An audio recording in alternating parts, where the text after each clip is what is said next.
Welcome to Sri Ganesh Junior College, Korahel, online lecture series. Now you are listening lecture of biology subject by Mr. Riyaz Sheikh.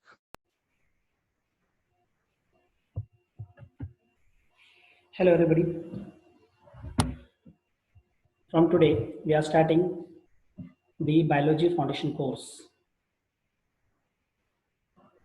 Before that, first I would like to welcome you all in the Shri Ganesh Junior College.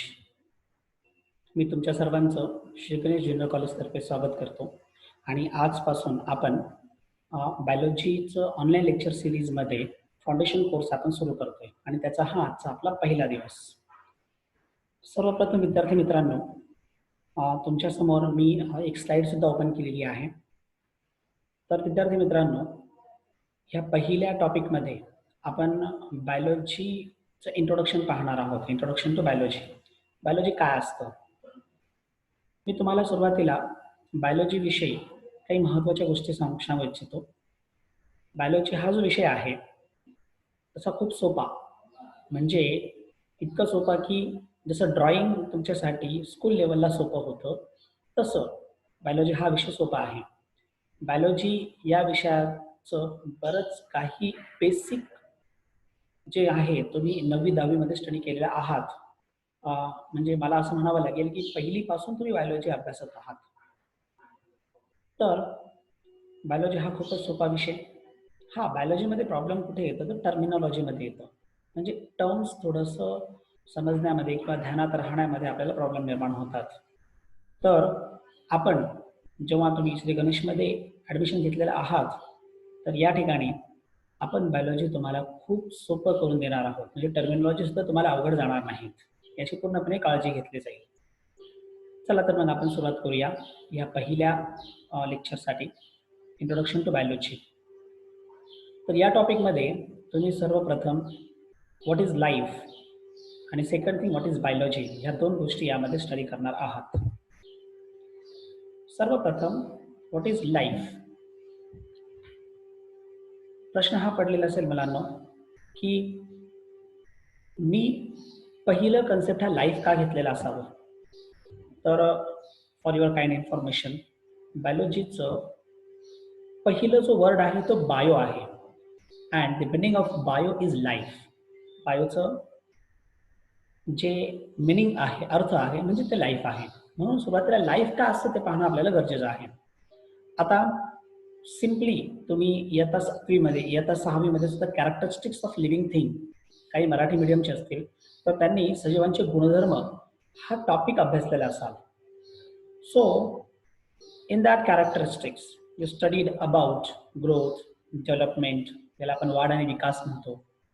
After that you studied the nutrition, reproduction, excretion, presence of cell आणि त्यानंतर give response to स्टिम्युला. अशा various जे काही characteristic विचार तुम्ही study केलेला असेल तर तेच कॅरेक्टर समोर ठेवून लाईफ प्रोसेसेस हा पॉईंट मी तुमच्या समोर ठेवलेला आहे. तुम्हाला एकदम क्लिअर होईल, पहा त्याचे इमेजेस पण तुमच्या समोर आहेत. तर या लाईफ प्रोसेसमध्ये पहिलं जे आहे दॅट इज होमिओस्टॅसिस. आता हे जे होमिओस्टॅसिस आहे मुलांनो, मी तुम्हाला क्लिअर करू इच्छितो एकदम सिंपल भाषेमध्ये. आपल्या बॉडीचा जो टेम्परेचर आहे तो टेम्परेचर बाहेरील टेम्परेचरनुसार आपली बॉडी स्वतः मेंटेन करते. म्हणजे तुम्ही पाहिलं असाल बाहेर खूप जास्त गरम झालेलं आहे, टेम्परेचर खूप जास्त आहे, तुम्ही तुमच्या बॉडीला हात लावून पहा, बॉडी थंड वाटते. पावसात तुम्ही उभे आहात आणि त्यावेळेस पावसामध्ये तुमच्या बॉडीला हात लावा किंवा दुसऱ्या कोणाला हात लावायला लावा, तुमची बॉडी गरम असते.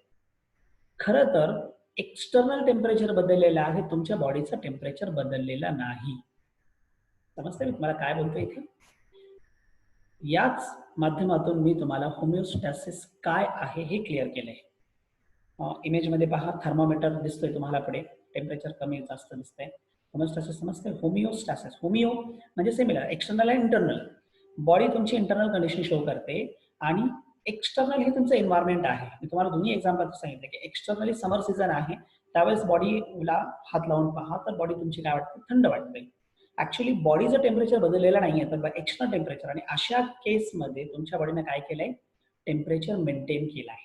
ठीक आहे. तर हे पहिलं महत्वाचं कॅरेक्टर आहे आणि हे फक्त लिव्हिंग ऑर्गॅनिझम मध्येच भेटू शकतं, दुसऱ्या कोणत्याच ऑर्गॅनिझम मध्ये हे भेटू शकत नाही. ठीक आहे. आता दुसरं जे आहे that is and nutrition. He second thing मला तुम्हाला सांगायची.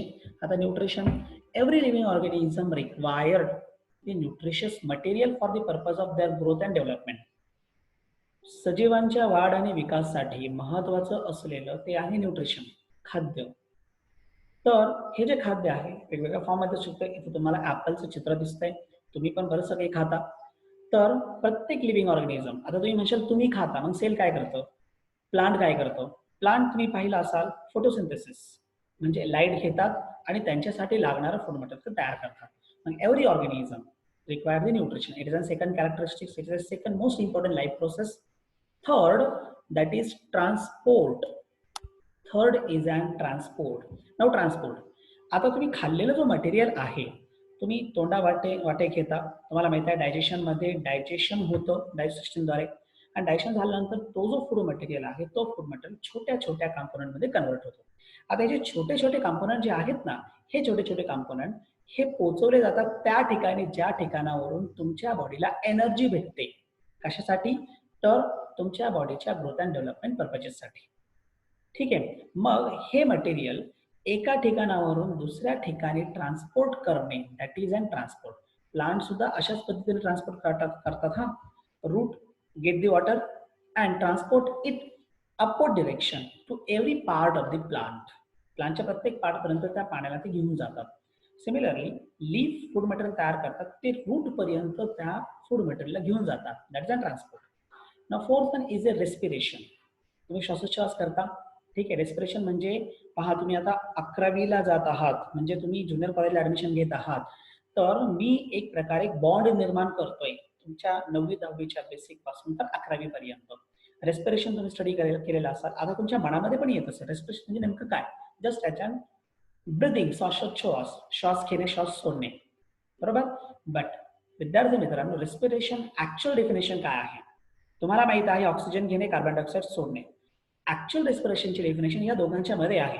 ऑक्सिजन घ्यायचं, त्या ऑक्सिजनच्या सहाय्याने तुम्ही जे फूड मटेरियल बॉडीमध्ये घेतलेलं आहात त्या फूड मटेरियलला ऑक्सिडेशन करायचे, म्हणजे त्याला ब्रेकडाऊन करायचं आहे, आणि ब्रेकडाऊन केल्यानंतर त्याच्यातून एनर्जी तयार करायची. आता ही एनर्जी बॉडीला भेटली जाईल. हे काम करत असताना याच्यातून बाय प्रोडक्ट म्हणून कार्बन डायऑक्साईड निघेल, आणि हे कार्बन डायऑक्साईड बॉडीच्या बाहेर सोडायचं. कार्बन डायऑक्साईड बॉडीसाठी गरजेचं नाही, मग सोडून द्यायचं. ऑक्सिजन गरजेचं आहे, मग घ्यायचं. ठीक आहे. हे completely it is a respiration. Clear झालं तुम्हाला. ऍक्च्युअल डेफिनेशन मी तुम्हाला रेस्पिरेशन टॉपिकच्या वेळेस क्लिअर करेल. पुढे जाऊ आपण. सिंथेसिस. आता सिंथेसिस, तुमच्या बॉडीमध्ये वेगवेगळे मटेरियल तयार केले जातात. वेगवेगळे मटेरियल तयार केले जातात. आता हे जे वेगवेगळे मटेरियल तुमच्या बॉडीमध्ये तयार केले जात असतील, तर हे एका प्रोसेसनं केले जातात. We called it metabolism. पहा, याच्याशी रिलेटेड हा कन्सेप्ट आहे हा, मेटाबॉलिझम. याच्याशी रिलेटेड कन्सेप्ट आहे. म्हणजे सेलमध्ये तुमच्या बॉडीमध्ये पेशी आहे, पेशीमध्ये मेटाबॉलिझम होतो, वेरियस ऍक्टिव्हिटीज होतात, आणि ऍक्टिव्हिटीज सहाय्याने मटेरियल तयार केलं जातं. उदाहरणार्थ डायजेशन झाले, डायजेशन नंतर पहा त्या तुमच्या फूड मटेरियल मधून तुमच्या बॉडीने काय केलं, तर ग्लुकोज काढला, आणि हे ग्लुकोज तुमच्या सेलपर्यंत पोहोचवलं ट्रान्सपोर्टद्वारे. आता तुमच्या सेलमध्ये तो ग्लुकोज आलाय, मग ह्याच ग्लुकोजचं परत कॉम्प्लेक्स स्वरूपामध्ये कन्व्हर्जन करणे, म्हणजे कार्बोहायड्रेट आहे. ग्लुकोज हा कार्बोहायड्रेटचा सर्वात छोटा पार्ट, म्हणजेच मोनोसॅकराइड. ठीक आहे. पॉलिसॅकराइड हा त्याचा कॉम्प्लेक्स पार्ट झाला. मग ह्या मोनोसॅकराइडची कंप्लीट चेन, ग्लुकोज कितीतरी ग्लुकोज एकत्र येईल, एक पूर्ण चेन तयार होईल, कॉम्प्लेक्स स्ट्रक्चर तयार होईल, म्हणजे एक प्रकारे सिंथेसिस झालं. तशी सिंथेसिसची प्रोसेस तुमची बॉडी वेगवेगळ्या पद्धतीने करते. प्लांट पण करतं. पहा, प्लांट काय करतं, कार्बन डायऑक्साईड घेतं, पाणी पण घेतं, वॉटर घेतं. ठीक आहे. मग कार्बन डायऑक्साईड, वॉटर आणि लाईट या सगळ्यांच्या सहाय्याने कार्बोहायड्रेट तयार करतं, म्हणजे ग्लुकोज तयार करतं. तयार करणे म्हणजे सिंथेसिस. ठीक आहे. आणि हे फक्त लिव्हिंग ऑर्गॅनिझम करू शकतं. त्यानंतर पुढे आहे ग्रोथ, वाढ. ठीक आहे. It is an most important characteristics of the living thing. Living thing वाढ शो करते. तुम्ही जेव्हा 11वी 11वीला जाणार आहात ना, 11वीच्या सिलेबस मध्ये तुम्हाला ग्रोथ मध्ये लिव्हिंग नॉन लिव्हिंग दोघांचंही पाहायचं आहे. आपण ते त्यावेळेस पाहूया. पुढे आहे एक्सक्रिशन. बॉडीमध्ये ज्या गोष्टी गरजेचे नाही त्याला काढून टाकणे, वी कॉल्ड इट एक्सक्रिशन. प्रत्येक लिव्हिंग ऑर्गॅनिझम हे करतं. त्यानंतर रेग्युलेशन. रेग्युलेशन म्हणजे तुमच्या बॉडीमध्ये जे काही ऍक्टिव्हिटीज चाललेल्या आहेत त्या सगळ्या ऍक्टिव्हिटीला रेग्युलेट पण केलं जातं, कंट्रोल पण केलं जातं. आणि हे कंट्रोल कसं केलं जातं? मग तुमचं ब्रेन आहे, नर्वस सिस्टीम, तुमच्या बॉडीच्या आतमध्ये आणखी एक सिस्टीम चालते, त्याला आपण एंडोक्राईन सिस्टीम किंवा हार्मोनल सिस्टीम म्हणतो. त्यांना ठेवा. म्हणजे रेग्युलेशन पर्पजेससाठी हा जो महत्त्वाचा पॉईंट आहे, याच्यासाठी एक म्हणजे नर्वस सिस्टीम आहे,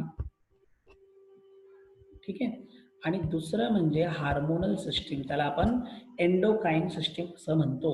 तर रेग्युलेशनसाठी ह्या सिस्टीम तुमच्या बॉडीमध्ये काम करतात आणि तुमच्या बॉडीच्या ऍक्टिव्हिटी कंट्रोल करण्याचं काम करतात. पुढचं महत्त्वाचं कॅरेक्टर आहे reproduction. Every organism produce the organism or the progeny like itself. प्रत्येक ऑर्गॅनिझम त्याच्यासारखं दुसरं ऑर्गॅनिझम तयार करतं, त्याला आपण म्हणतो रिप्रोडक्शन.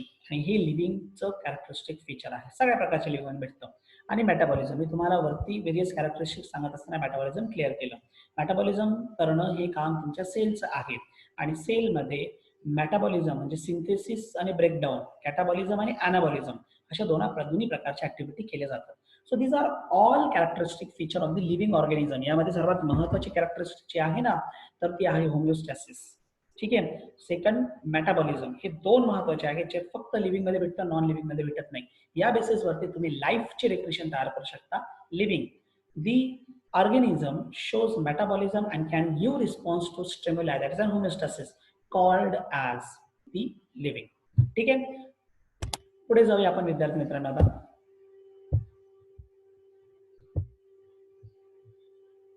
आता या बेसिसवरती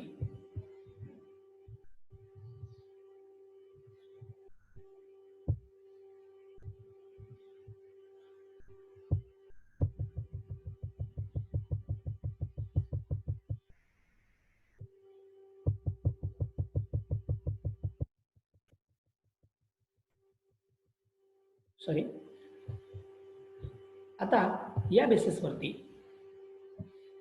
आपण बायोलॉजीचं मिनिंग शोधूया. काय असतं ते बायोलॉजी. बायोलॉजी इथे शब्दाची फोड केलेली आहे.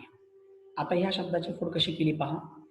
एक वर्ड आहे बायो आणि दुसरं आहे ऑलॉजी.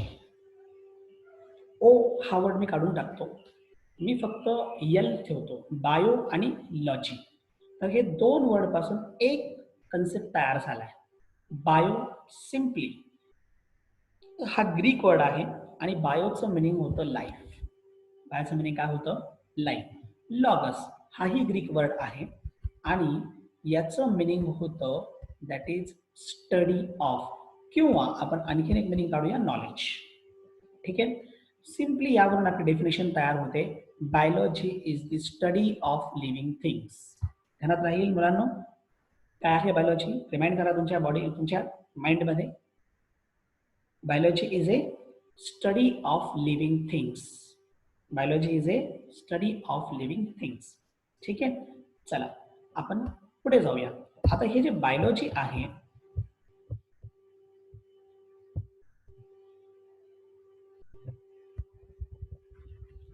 तर ह्या बायोलॉजीमध्ये मुलांनो व्हेरियस फील्ड येतात. तुम्ही याच्या आधी पण वेगवेगळ्या फील्ड अभ्यास केले असाल. ठीक आहे. मेजर फील्डकडे मी तुम्हाला तुमचं ध्यान घेऊन जातो. जनरली बायोलॉजी दोन एरियामध्ये डिवाइड झालं. जनरली दोन एरियामध्ये. बायोलॉजी म्हणजे लिव्हिंग झालं ना. आता लिव्हिंग म्हणजे कोणकोणते असू शकतात? तुम्ही डोळ्यानं प्लांट पण पाहता, ॲनिमल पण पाहता. मग जर तुम्ही प्लांट पाहत असाल तर बायोलॉजीमध्ये सेपरेट प्लांटचं पण स्टडी आहे. We called it botany. We called it botany. ठीक आहे. त्यानंतर झूलॉजी, ज्याच्यामध्ये सेपरेट ॲनिमलचं स्टडी आहे. A study of animals called as zoology and study of botany called as study of plant called as botany. These are two main groups or two main categories of the biology. हे बायोलॉजीचे दोन महत्वाच्या categories आहेत. पण या व्यतिरिक्त बायोलॉजीच्या भरपूर areas आहेत. There are many areas of the biology. आता हे जे एरियाज आहेत बायोलॉजीच्या, ते वेगवेगळ्या त्या बायोलॉजीच्या आपण एक प्रकारे म्हणूया फॅकल्टीज मध्ये डिवाइड होतात किंवा बायोलॉजीच्या डिफरंट फील्डमध्ये ते डिवाइड होतात. हे दोन महत्त्वाचे फील्ड झाल्या. ठीक आहे. त्यानंतर डिफरंट व्हेरियस फील्ड तुम्हाला पाहायला भेटतील. तुम्ही याला आणखीन एक नाव देऊ शकता. You can just say that is branches of biology. तुम्ही अजून काय बोलू शकता याला? Branches of biology. आता इथे तुम्हाला पहिली ब्रांच दिसते, मी यांना नाव देईन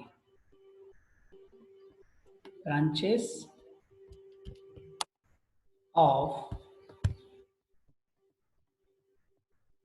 बायोलॉजी. Different branches.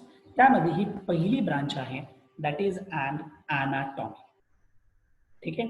पहा, तुम्ही हे वेगवेगळे ब्रांचेस वेगवेगळ्या टॉपिकमध्ये इयत्ता 11वी आणि 12वी मध्ये स्टडी करणार आहात. ठीक आहे. मी तुम्हाला आता क्लिअर करतोय, जेव्हा तुम्ही कॉलेजमध्ये येणार आहात तर 11वी आपण सुरू करणार आहोत तेव्हा मग तुम्हाला जस्ट मी डेफिनेशन विचारेल, तुम्हाला ते सांगता आलं पाहिजे. ॲनाटॉमी. तुम्हाला इथं दोन फिगर दिसतात तुमच्यासमोर, एक घोड्याचं आणि एक हाताचं. हात म्हणजे त्याच्यामधलं फक्त हाड दिसतंय. ठीक आहे. मग काय, actually these are all only the structures. हे फक्त स्ट्रक्चर आहे. मग अशा स्ट्रक्चरचं स्टडी जे ऑर्गॅनिझमशी रिलेटेड आहे, अशा स्ट्रक्चरचं स्टडी जे ऑर्गॅनिझमशी रिलेटेड आहे, we called it anatomy. Study of the structure of plant and animal organs, that is called as anatomy. Okay. Now, second branch of the biology is the bacteriology. Bacteriology, logy हे तुम्हाला माहित आहे, study करणे, अभ्यास करणे. Bacteria. Bacteria तुम्ही याआधी ऐकलेला पण आहात. 6वी ते 10वी मध्ये तुम्ही कितीतरी बॅक्टेरियांची नावं ऐकलेलं आहात. काही बॅक्टेरिया हे आपल्या बॉडीमध्ये डिसीज करतात आणि काही बॅक्टेरिया जे असतात ते आपल्या बॉडीमध्ये म्हणजे आपल्या बॉडीसाठी युजफुल असे बॅक्टेरिया आहेत. ठीक आहे. तर या ठिकाणी बॅक्टेरियोलॉजी डेफिनेशन कशी तयार होईल? मग हे जे काही बॅक्टेरिया आहेत, ह्या बॅक्टेरियाचं microscopic study of microscopic non green organism. Non green organism हे जे बॅक्टेरिया आहेत ते ग्रीन नाही, म्हणजे त्यांच्यामध्ये फोटोसिंथेटिक ॲबिलिटी नाही. ठीक आहे. याला आपण बॅक्टेरियोलॉजी म्हणतो, नॉन ग्रीन ऑर्गॅनिझम. कारण बॅक्टेरियामध्ये काही असे बॅक्टेरिया असे पण आहेत जे ब्लू ग्रीन अल्गी आपण ज्यांना नाव देतो, दॅट इज सियानो बॅक्टेरिया. त्यामध्ये बॅक्टेरियोलॉजी येत नाही. बॅक्टेरियोलॉजीमध्ये अशा बॅक्टेरियाचा स्टडी जे बॅक्टेरिया नॉन ग्रीन असतील, विच मे कॉज डिसीज, जे डिसीज कॉज करू शकतात. तुम्ही ऐकलेला आहात टायफॉइड डिसीज. टायफॉइड डिसीज जे सॅल्मोनेला टायफीमुळे होतं. न्यूमोनिया आहे जो सॅक्रॅमायसिस निमोनी, सॅक्रॅमायसिस नाही, स्ट्रिप्टोकॉकस निमोनिया या बॅक्टेरियामुळे तो डिसीज होतो. तर हे डिफरंट टाईप ऑफ बॅक्टेरियाज आहेत. अशा बॅक्टेरियाचं आपण मायक्रोस्कोपिक स्टडी जेव्हा करतो, त्याला ज्या फील्डमध्ये ज्या ब्रांचमध्ये करतो त्या ब्रांचला आपण बॅक्टेरियोलॉजी असं म्हणतो. इयत्ता 12वी मध्ये बॅक्टेरियोलॉजीचं पूर्ण चॅप्टर तुम्हाला स्टडी करायचा आहे, मायक्रोब्स इन ह्युमन वेलफेअर असा तो चॅप्टर आहे. Even human health and diseases असा एक चॅप्टर इयत्ता 12वी मध्ये आहे की ज्यामध्ये तुम्ही वेगवेगळ्या प्रकारच्या बॅक्टेरियाचं जे डिसीज कॉज करतात, तर त्या बॅक्टेरियाचं तुम्ही स्टडी करणार आहात. पुढची ब्रांच आपण घेऊया, 3rd नंबरची ब्रांच, दॅट इज अँड सायटॉलॉजी. आता ही जी ब्रांच आहे सायटॉलॉजी, सायटो म्हणजे सेल, लॉजी लॉगस म्हणजे स्टडी. तुम्ही इयत्ता 6वी पासून 10वी पर्यंत सेल किंवा पेशी असं स्ट्रक्चर तुम्ही स्टडी केलेलं आहात. सेल जे आपल्या बॉडीचं बेसिक युनिट आहे. सेल काय आहे? It is and basic unit of our body. आता बेसिक युनिट तुम्ही कसं म्हणू शकता? How will you say that? Cell it is an basic unit of our body. Basic unit. आता का बेसिक युनिट? कारण आपली बॉडी ही सेल पासून तयार झालेली आहे आणि जितक्या काही महत्त्वाच्या ऍक्टिव्हिटीज आहेत, रिएक्शन्स आहेत आपल्या बॉडीचे, ते सेलमध्ये होतात.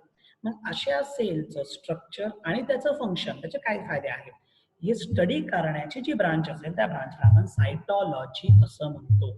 That branch we called the cytology. ठीक आहे. तर different type of cells are there. वेगवेगळ्या प्रकारचे सेल्स आहेत त्या ठिकाणी. मग आता हे वेगवेगळ्या प्रकारचे सेल कोणते आहेत की ज्यामध्ये आता समजा तुमच्या समोर इथं जो सेल दिसतोय ना तुमच्या समोर मध्ये, तर त्यामध्ये हा एक सेल आहे पहा. स्लाइडच्या राईट साइडचं हा सेल आहे. तर हा जो सेल आहे हा प्लांट सेल आहे. वेगवेगळ्या प्रकारचे सेल आहेत पहा. हा प्लांट सेल. त्याच्यानंतर तुम्हाला हा एक सेल दिसतोय, दॅट इज न्यूरॉन्स. आपल्या बॉडीमध्ये जे वेगवेगळ्या प्रकारचे रिस्पॉन्सेस आणि स्टिम्युलाय जे आपल्या बॉडीमध्ये दिले जातात, घेतला तुम्ही तुम्हाला आवाज दिला, तुम्ही लगेच त्याच्यावरती रिप्लाय देतात. तर हे कशामुळे, तर ते न्यूरॉन्स तुमच्या ब्रेन पर्यंत ते जे काही आवाज आलेला त्याचा स्टिम्युलाय घेऊन जातोय. हे न्यूरॉनचे सेल्स आहेत. एक पुढचा एक सेल तुम्हाला दिसतोय खालचं, तर तो आहे अमीबा. हे तुम्ही याच्या आधी पण स्टडी केलेलं आहात. सिंगल सेल्युलर ऑर्गॅनिझम आहे. स्ट्रक्चर त्याचं अमिबॉइड आहे, म्हणून त्याला अमिबा म्हणतात. तुम्ही फंक्शन, तर त्याची बॉडी कंप्लीट त्या एका सेलची आहे. तुम्ही हा एक सेल पाहताय, हे स्मूथ मसलचं सेल आहे. पहा, फंक्शनच्या बेसिसवरती हे प्रकार आहेत सेलचे. डिफरंट टाईप ऑफ सेल्स आहेत. हे बॅक्टेरियल सेल्स आहेत, हे सुद्धा बॅक्टेरियल सेल्स आहेत. आणि हे जे तुम्हाला दिसते हे टिश्यू आहे, जे ग्रुप ऑफ सेल पासून तयार झाले. Tissue which is formed by group of cells. ठीक आहे. तर हे झालं अबाउट दी सायटॉलॉजी. ही एक सेपरेट ब्रांच आहे. इयत्ता 11वी मध्ये विद्यार्थ्यांनो तुम्हाला सेलचे 3 चॅप्टर स्टडी करायचे आहेत. एक तर सेल ऑर्गनायझेशन आहे, दुसरं आहे सेल बायोकेमिस्ट्री, आणि तिसरं आहे सेल सायकल अँड डिव्हिजन. असे 3 चॅप्टर तुम्हाला इयत्ता 11वी मध्ये स्टडी करायचे या सेलवरती. It is a basic thing of the cell. Now next branch of the biology is ecology. Ecology ही एन्व्हायरमेंटशी रिलेटेड असलेली ब्रांच आहे. तर इकॉलॉजी काय आहे, मी तुम्हाला इकॉलॉजीच्या पूर्वी इकोसिस्टीम सांगेल. इकोसिस्टीम काय प्रकार आहे. आता इकोसिस्टीम जे आहे ना, एक अशी सिस्टीम ज्यामध्ये लिव्हिंग आणि नॉन लिव्हिंग दोन्ही एकमेकाबरोबर इंटरॅक्ट झालेत.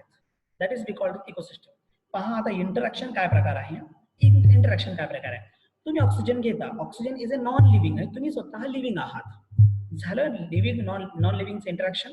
ठीक आहे. तुम्ही कार्बन डायऑक्साईड सोडा, हे तुम्ही सोडताय, तर इथे इंटरॅक्शन नाही आलं. परंतु तुम्ही फूड खाता आणि त्याच्यापासून तुमची बॉडी डेव्हलप होते. फूड हे नॉन लिव्हिंग आहे, पण तुम्ही स्वतः तुमची बॉडी ही लिव्हिंग आहे. या दोघांमध्ये होणारा हा इंटरॅक्शन झालं. तर हे झालं सिस्टीम, इकोसिस्टीम. इकोलॉजी काय, लॉजी स्टडी. मग study of organisms and their interactions with each other and the environment. ऑर्गॅनिझमचं त्यांच्या बरोबर असेल इंटरॅक्शन. एक फिगर तुम्हाला इथे दिसते पहा. तुम्हाला इथे डॉग दिसत असेल, 3 डॉग दिसतात, एकमेकांमागे लागलेले आहेत. ठीक आहे ना. दुसरी एक फिगर दिसते की ज्याच्यामध्ये पृथ्वी आहे आणि त्याच्यावरती लिव्हिंग ऑर्गॅनिझम दिसतात. पृथ्वी स्वतः नॉन लिव्हिंग आहे आणि त्याच्यावरती लिव्हिंग, यांचं इंटरॅक्शन. एन्व्हायरमेंट, पृथ्वीच्या बाहेरचं आवरण किंवा एक सभोवताली तयार झालेला जो पार्ट आहे, एरिया आहे, त्याला आपण एन्व्हायरमेंट म्हणतो. मग याच्याबरोबर असणार इंटरॅक्शन. एन्व्हायरमेंट आपल्याला काय देतो, मी काय देतोय, मी तुम्हाला सांगितलं की ऑक्सिजन. ऑक्सिजन एन्व्हायरमेंट करून भेटते. एक प्रकारे आपलं एन्व्हायरमेंट बरोबर होणारं इंटरॅक्शन झालं. ठीक आहे. मग याच्यावरती सुद्धा तुम्हाला 12वी मध्ये 3 separate NCERT based chapter study करायचे आहेत. 3 separate. Organism and population, ecosystem, त्यानंतर एन्व्हायरमेंटल इश्यूज, असे 3 सेपरेट चॅप्टर तुम्हाला स्टडी करायचे आहेत. हे बेसिक आहे त्याच्याशी रिलेटेड. त्यानंतर next branch of the biology that is and embryology. Embryology काय प्रकार आहे. पहिलं तुम्ही समजून घ्या व्हॉट इज एम्ब्रिओ. ठीक आहे. एम्ब्रिओ समजलं म्हणजे तुम्हाला तो प्रॉब्लेमच क्लिअर होऊन जाईल. एम्ब्रिओ हे पहा, तुम्ही सेक्शुअल रिप्रोडक्शन स्टडी केलात. ठीक आहे. मेल आणि फिमेल गॅमेट दोन्ही फर्टिलाइज झाले. फर्टिलाइज झाल्यानंतर काय होतं, रिमाइंड करा, 10वीला झालेलं आहे तुमचं ते. फर्टिलाइज झाल्यानंतर काय होतं, फर्टिलाइज झाल्यानंतर झायगोट तयार होतो. बरोबर ना. मी इथे तुम्हाला क्लिअर करतो. पहा, see this is male gamete, okay, plus this is female gamete. Okay. यांच्यापासून जो तयार होईल तो एक सेल तयार होणार आहे. या सेलला आपण म्हणतो zygote. This is called as a zygote. आता हा जो झायगोट आहे ना, हा झायगोट डिवाइड होतो. It divides and redivides. हा झायगोट काय होईल, it will be divide and redivide form the embryo. हे काय करतो, एम्ब्रिओ तयार करतो. पहिलं असं आपल्या बॉडीमध्ये तयार झालेलं स्ट्रक्चर जो टिश्यूचं मास आहे. It is a mass of tissue, ज्याच्यापासून आपली कंप्लीट बॉडी तयार होते. मग हे एम्ब्रिओ वेगवेगळ्या पद्धतीने दिवसेंदिवस डेव्हलप होत जातं. तुमच्यासमोर एक फिगर दिसते पहा, याच्यामध्ये सुरुवातीपासून कंडिशन दाखवलेली आहे. वरती जे दिसतंय ना, वरतीपासून खालपर्यंत 13व्या दिवसापासून तर 23व्या दिवसापर्यंत तुम्हाला दिसतंय, हे ह्युमन एम्ब्रिओ आहे. तर हा 13 नंबरचा पहिला एम्ब्रिओ होता आणि हा शेवटी तुम्हाला 23व्या दिवशी जो दिसतोय तो फिटस आहे, ह्युमन फिटस. ही पूर्ण डेव्हलपमेंट आहे. मग जेव्हा start to end, embryo to foetus किंवा embryo to that specific organism, जे कम्प्लीट डेव्हलपमेंटल स्टडी केला जातो, त्या डेव्हलपमेंटल स्टडीच्या ब्रांचला आपण म्हणतो embryology. That branch we called that is embryology. ठीक आहे. तर this is about the most important branch. ध्यानात ठेवा विद्यार्थी मित्रांनो, ही ब्रांच इतकी महत्वाची आहे की ह्या ब्रांच मध्ये म्हणजे याच्याशी रिलेटेड तुम्हाला परत एक कम्प्लीट चॅप्टर स्टडी करायचा. तसे 2 चॅप्टर आहेत याच्याशी रिलेटेड कम्प्लीट, परंतु हे जे दोन्ही चॅप्टर्स आहेत तर प्लांट रिप्रोडक्शन आणि ॲनिमल रिप्रोडक्शन असे 2 चॅप्टर आहेत. त्याच्यामध्ये तुम्हाला प्लांटची एम्ब्रिओलॉजी आणि ॲनिमलची एम्ब्रिओलॉजी, दोन्ही एम्ब्रिओलॉजी तुम्हाला स्टडी करायची आहे. आपण पुढे जाऊया. Next branch that is called as entomology. महत्वाची ब्रांच आहे पहा, 6 नंबरची ब्रांच एंटॉमॉलॉजी. आता एंटॉमॉलॉजी जे आहे याच्याशी रिलेटेड तुम्ही इयत्ता 9वी मध्ये किंवा 10वी मध्ये पहा, एक क्लासिफिकेशन मध्ये एक फायलम स्टडी केलेला असाल आणि that phylum is called as arthropoda. बरोबर, आठवत असेल तुम्हाला, मे बी आठवत असेल, नसेल मे बी रिमाइंड करा, किंवा नाही आठवत तरी काही प्रॉब्लेम नाहीये. एंटॅमो 2 वर्ड पासून तयार झालं प्रत्येक. तसंही पहा, कोणतंही बायोलॉजीचं वर्ड असू द्या, हे 2 वर्ड पासून तयार झालेलं असतं. कोणतंही बायोलॉजीचं वर्ड असू द्या पहा. आता याच्यामध्ये इथे सुद्धा 2 वर्ड आहेत. एक आहे दॅट इज एंटॉमो आणि दुसरा आहे लॉगस. एंटोमो म्हणजे इन्सेक्ट, एंटोमो म्हणजे काय, इन्सेक्ट, आणि लॉजी म्हणजे स्टडी. ठीक आहे. मग study of insect, study of different type of insect, the branch of biology which deals with study of different type of insect that is called as entomology. तुम्हाला इथे तुमच्या समोर 3 वेगवेगळ्या प्रकारचे इन्सेक्ट दिसत आहेत. तुम्ही त्यांना पाहिल्यानंतर सांगू शकता कोणते आहेत. हा, तुम्ही पहा, स्वतः रिमाइंड करा, मी तुम्हाला दाखवते कुठे आहे. यामध्ये एक बटरफ्लाय आहे, त्यानंतर एक ग्रास हॉपर आहे आणि एक बीटल आहे. असे 3 आहेत. तुम्ही पहा स्वतः आणि तुम्ही त्याला मार्क करा. ठीक आहे. आपण नेक्स्ट ब्रांच कडे जाऊया.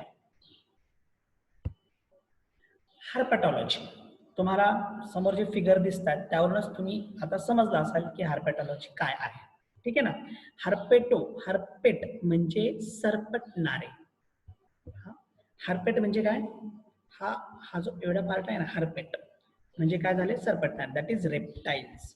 आणि logy, and next one is an logy that is study of reptiles called as herpetology. इथे 2 वेगवेगळ्या प्रकारचे रेप्टाइल, एक रेप्टाइल तुम्हाला पाहायला भेटतंय ज्याला लेग्स आहेत आणि एक रेप्टाइल तुम्हाला पाहायला भेटतंय लेगलेस आहे. मग जे लेगलेस असतात किंवा लिम्बलेस असतात ते स्नेक, आणि जे विथ लिम्ब असतात ते समजा क्रोकोडाईल असेल, त्या प्रकारचे सगळे ॲनिमल्स त्यामध्ये काय होतील, येऊन जातील. दॅट इज अन हार्पेटॉलॉजी. अच्छा, हे जे दोन्ही आहेत तुम्हाला तसं 11वी मध्ये, इयत्ता 11वी मध्ये किंगडम आणि मालियामध्ये तुम्हाला स्टडी करायचं आहे. आणि या दोघांनाही तुम्ही स्टडी करणार आहात इन द क्लास रेप्टाइल्स. हे येतं फायलम व्हर्टिब्रेटामध्ये. ठीक आहे, कॉर्डेटामध्ये येतं. आपण पुढे जाऊया नेक्स्ट ब्रांच कडे, दॅट इज हिस्टॉलॉजी. याच्या आधी मी तुम्हाला सेल सांगितलं. आता फक्त काय करायचं, सेलचं ग्रुप करा. The group of cell is called as the group of cell is called as the tissue. The group of cell is called as tissue. ठीक आहे. आणि आता इथं पहा, इथं आले tissue. Group of cell is called as tissue. याची definition ही तुम्ही इयत्ता 10वीला स्टडी केलेला असाल. आता हे ग्रुप ऑफ सेल जे आहेत ना, हे cell having similar origin and function, ज्यांचं ओरिजिन पण सिमिलर असेल, म्हणजे त्यांचे तयार होण्याचा एरिया पण तोच असेल आणि त्यांचं फंक्शनही सिमिलर असेल, तर असं ग्रुप सेल्स असेल that is called as the tissue. आणि त्या टिश्यूचं स्टडी ज्या ब्रांचमध्ये केलं जातं, branch of biology deals with the study of structure of tissue that is called as the histology. Complete एक चॅप्टर तुम्हाला इयत्ता 11वी मध्ये याच्यावरती स्टडी करायचं आहे. कम्प्लीट एक चॅप्टर तुम्हाला स्टडी करायचं आहे, that is study of animal tissue. इथे तुम्हाला व्हेरियस फिगर दिसतात पहा, फिगर 1, 2, 3 हे तिघांचे तुम्ही टिश्यू पाहताय. डिफरंट टाईप ऑफ टिश्यूज आहेत. जेव्हा तुम्ही 11वी मध्ये म्हणजे जेव्हा आपण रेग्युलर सिलेबस सुरू करू त्यावेळेस तुम्हाला चॅप्टरमध्ये सुटले पाहिजे. इथे तुम्हाला परत आणखीन एक न्यूरॉन पाहायला भेटते. ही एक सिंगल न्यूरॉन आहे, ठीक आहे. एकत्र येऊन तो काय करेल, टिश्यू तयार करेल. So this is about the study of tissue that is we also called histology. आपण पुढे जाऊया, दॅट इज नेक्स्ट ब्रांच कडे, इक्थिओलॉजी. ठीक आहे, इक्थिओलॉजी. इक्थिओ that is aquatic animal, specifically fishes. Ichthyo, that is aquatic animals, and specifically that is fishes. त्या बेसिसवर study of fishes is called as ichthyology. ही एक ब्रांच आहे आणि त्या ब्रांचवरती तुम्हाला पायसेस हा क्लास किंगडम ॲनिमालियामध्ये 11वी मध्ये स्टडी करायचा आहे. पुढे आहे मॉर्फोलॉजी. आता मॉर्फोलॉजीवरती तुम्हाला 11वी मध्येच 3 चॅप्टर स्टडी करायचे आहेत. ह्युमन मॉर्फोलॉजी पण स्टडी करायची आहे आणि ॲनिमल मॉर्फोलॉजी सह you have to study the plant morphology. Complete एक चॅप्टर स्टडी करायचं आहे. मॉर्फोलॉजी काय आहे, याआधी आपण अनाटॉमी बघितलं होतं. तिथे structure of the organ structure of the organism होतं. आता कम्प्लीट ऑर्गॅनिझमचं स्ट्रक्चर जेव्हा तुम्ही स्ट्रक्चर स्टडी करतात, मग एक्सटर्नली ॲज वेल एज इंटरनली, तर त्याला आपण म्हणतो मॉर्फोलॉजी. तुम्ही मॉर्फोलॉजिकल बेसिसवरती सांगू शकता की हे काय आहे. समजा तुमच्या समोर इथे 2 खाली ॲनिमल दिसत आहेत, मग इथे त्यांची मॉर्फोलॉजी क्लिअर होते पहा. यामध्ये 2 इन्सेक्ट खाली दिसत आहेत तुम्हाला. यामध्ये हा एक इन्सेक्ट आहे आणि हा एक इन्सेक्ट आहे. मी एका इन्सेक्टला म्हटलं इन्सेक्ट ए आणि दुसरा इन्सेक्ट पी. पाहून तुम्ही कळत असेल तुम्हाला काय आहे. एक यापैकी अँट आहे आणि दुसरं जे आहे तेही विंग्ड अँट आहे. तर ठीक आहे, तर हे 2 जे इन्सेक्ट आहेत यांचं तुम्ही इंटरनल स्ट्रक्चर पहा किंवा मधलं पूर्ण स्ट्रक्चर पहा, सिमिलर आहे. परंतु थोडं चेंजेस पहा. दोघांच्या मॉर्फोलॉजीमध्ये ए इन्सेक्ट हा ब्लॅक आहे, तर बी इन्सेक्ट हा रेड कलरचा आहे. ए इन्सेक्टला विंग आहे, बी इन्सेक्टला विंग नाही. मॉर्फोलॉजिकल म्हणजे या बेसवर तुम्ही इन्सेक्ट इथे काय करू शकताय, या बेसवरती इन्सेक्ट तुम्ही इथे क्लासिफाय करू शकता. तसंच या मॉर्फोलॉजिकल कॅरेक्टरिस्टिकच्या बेसिसवरती तुम्ही ऑर्गॅनिझम कॅरेक्टराइज करू शकता. मॉर्फोलॉजी खूप महत्वाची आहे. Next branch mycology. तुम्ही फंगाय ऐकलेला आहात इयत्ता 9वी मध्ये. फंगाय, बुरशी, वेगवेगळ्या प्रकारच्या बुरशींचं स्टडी म्हणजे मायकोलॉजी. मायकोलॉजी काय, डिफरंट टाईप ऑफ फंगाय त्यांचं स्टडी करणे, त्याला आपण म्हणतो मायकोलॉजी. इथे तुम्हाला फिगर जे दिसत आहेत त्याच्यामध्ये, इथे तुम्हाला जे फिगर आहेत ते सगळेचे सगळे बुरशी आहेत, परंतु हे बेसिलोमायसिटीज प्रकारामधले आहे, ज्याला आपण मशरूम म्हणतो. ऐकलेला आहात तुम्ही, वेगवेगळ्या प्रकारचे मशरूम आहेत. हे एक प्रकारचं फंगाय आहे. तुम्हाला क्लासिफिकेशन ऑफ लिव्हिंग वर्ल्ड, लिव्हिंगचं क्लासिफिकेशन ह्या चॅप्टर मध्ये तुम्हाला सेपरेट किंगडम फंगाय स्टडी करायचा आहे इयत्ता 11वी मध्ये. पुढे जाऊया आपण आता. Ornithology. Ornithos means bird. Ornithos means bird. ठीक आहे, ऑर्निथॉलॉजी म्हणजे study of bird. Next branch palaeontology. पहा, जितकं काही स्टडी म्हणजे आपण म्हणूया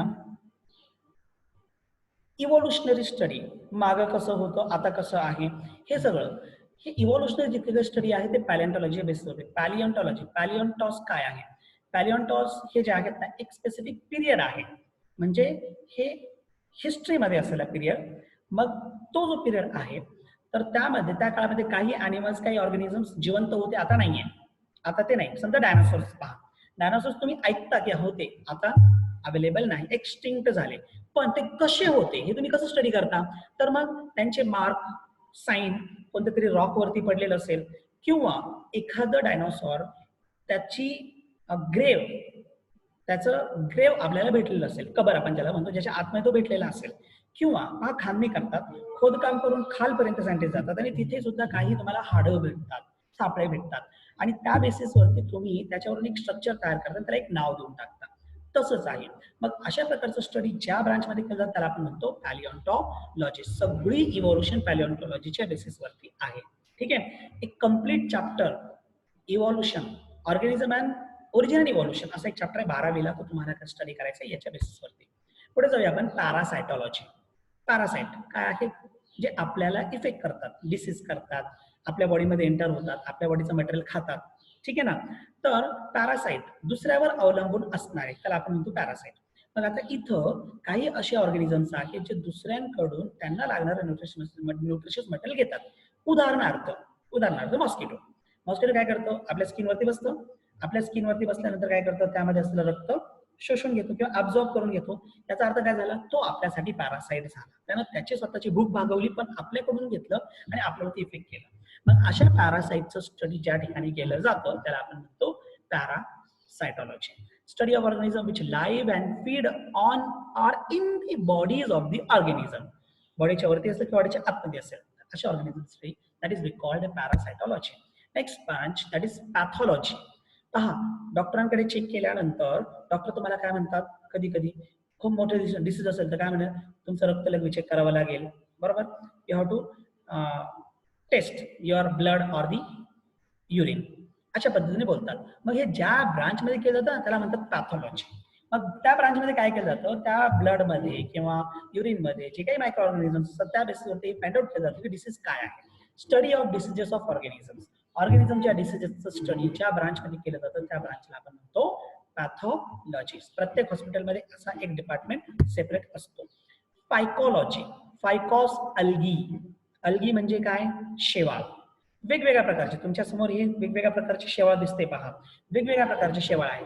मग डिफरंट टाइप ऑफ शेवाळ, different type of algae when you are studying the branch is called as the phycology. The branch of biology will deals with the study of algae. Taxonomy. Taxonomy study of grouping and classifying the organism. मी तुम्हाला वेगवेगळे organism सांगितले. आत्ताच आपण काय केलं? फंगाय वेगळे केले, शेवाळ वेगळे केले, प्लांट वेगळे केले, त्यानंतर आपण ॲनिमल सुद्धा सेपरेट केलेत. हे सगळे वेगवेगळे ऑर्गॅनिझम्स आहेत. यांना डिफरन्शिएट करता का आलं? Because of a specific branch called as the taxonomy. ठीक आहे. त्यानंतर पुढे virology. Study of different type of viruses. एक व्हायरस तुम्ही आता खूप दिवसापासून म्हणजे जवळपास 2 महिन्यापासून तुम्ही ज्या व्हायरसचं नाव ऐकत आहात आणि पूर्ण जगामध्ये त्याची धास्ती लागलेली आहे आणि ज्याच्यामुळे एक प्रकारे महामारी निर्माण झालेली आहे, that is an corona virus. तो एक प्रकारचा व्हायरस आहे. मग अशा प्रकारच्या व्हायरसचं स्टडी, तो जो कोरोना व्हायरस आहे ना त्याचं स्ट्रक्चर कसं माहीत पडलं? तर ही एक स्पेसिफिक ब्रांच आहे की ज्या ठिकाणी त्या ऑर्गॅनिझमचं, त्या व्हायरसचं स्ट्रक्चर, त्याचं फंक्शनिंग, तो कसं काम करतो, कसं इन्फेक्ट करतो, ही सगळी जिथे स्टडी केली जाते ती branch that is called as the virology. इथं एक तुम्हाला व्हायरस दिसते, तो बॅक्टेरियोफेज आहे, म्हणजे तो बॅक्टेरियाला इन्फेक्ट करणार आहे आणि हा कोरोना व्हायरस आपल्याला इन्फेक्ट करतो. ठीक आहे. तर virology. So these are all different type of branches of biology. शेवटचा पॉइंट मी तुम्हाला इथे सांगेल, टर्मिनॉलॉजी. बायोलॉजी जो आहे, तर बायोलॉजीमध्ये सर्वात मेन प्रॉब्लेम्स आपण ज्याला म्हणूया किंवा हार्ड थिंग तुम्हाला समजण्यासाठी जी आहे त्याला आपण म्हणतो दॅट इज टर्म्स. वेगवेगळे टर्म्स. आत्ताच तुम्ही कितीतरी टर्म ऐकलात माझ्या तोंडून. ठीक आहे. हे टर्म तुम्ही कधी ऐकलेला पण असाल किंवा नसाल, पण हे टर्म थोडेसे तुम्हाला अवघड वाटतात, डिफिकल्ट वाटतात. याचं कारण असं आहे की बायोलॉजीच्या टर्म्स हे ग्रीक आणि लॅटिन लँग्वेज मध्ये आहे. They are in Greek and Latin language आणि म्हणूनच ते थोडेसे डिफरंट जातात. परंतु मी तुम्हाला सांगितलं की तुम्ही जर त्या वर्डची फोड केली, तोडलं, जसं मी बायोलॉजीला केलं, बायो सेपरेट केलं, लॉजी सेपरेट केलं, तुम्हाला त्याचं मिनिंग काढता आलं. असंच बायोलॉजीमध्ये जितके टर्म तुम्हाला येणार आहे तुम्हाला काय करायची, त्याची फोड करायची. आणि इथं खाली दिले बायोस अलगच लाईफ दी स्टडी, त्याची फोड केली तर काय करता येईल तुम्हाला? ती टर्म स्टडी करता येईल किंवा समजून घेता येईल. एक प्रकारे फोडा आणि राज्य करा. म्हणजे बायोलॉजीच्या प्रत्येक टर्मिनॉलॉजीवरती किंवा प्रत्येक कन्सेप्टवरती तुम्हाला राज्य करायचं असेल तर काय करावं लागेल? त्या टर्मिनॉलॉजीला तुम्हाला फोडावं लागेल. ते कसं करायचं तुम्ही कॉलेजवरती आल्यानंतर मी तुम्हाला क्लिअरली काय करेल सांगेल. ठीक आहे. So this is all about your first unit and your first day. ह्या वीकचे कंप्लीट 3 लेक्चर्स पूर्ण झाल्यानंतर मी तुम्हाला आता 3ही लेक्चर्सवरती असाइनमेंट टाकेल. तुम्ही काय करायची, ती असाइनमेंट सॉल्व्ह करायची आहे. हे गुगल क्लासरूमवरतीच टाकले जाईल. गुगल क्लासरूमवरती तिथं आम्हाला ऑनलाईन दिसतं की तुम्ही ती असाइनमेंट सॉल्व्ह करताय की नाही करताय. ठीक आहे. मग कंप्लीट चॅप्टर पूर्ण झाल्यानंतर तसं प्रत्येक टॉपिकवरती सेपरेट असाइनमेंट पण टाकण्याचा आम्ही प्रयत्न करणार आहोत. ठीक आहे. पण सध्याला तरी हा पूर्ण चॅप्टर आपला झाल्यानंतर यावरती मी तुम्हाला असाइनमेंट टाकेल एमसीक्यू बेस्ड. ती असाइनमेंट तुम्ही सॉल्व्ह करायची आहे. ठीक आहे. आणि सॉल्व्ह करून तिथेच ज्या ठिकाणी तुम्हाला ती गुगल क्लासरूम मध्ये लागली तिथेच एडिट करायचं, त्याच्यावरती टिक मार्क करायची. जर तुम्हाला ते जमत नसेल तर मग काय करायचं, तुम्ही एका पेजवरती त्याची उत्तरं लिहायची आणि ते उत्तर त्याच गुगल क्लासरूमवरती तुमच्या अकाउंटवरती अपलोड करायची आहे. ठीक आहे. Thank you very much.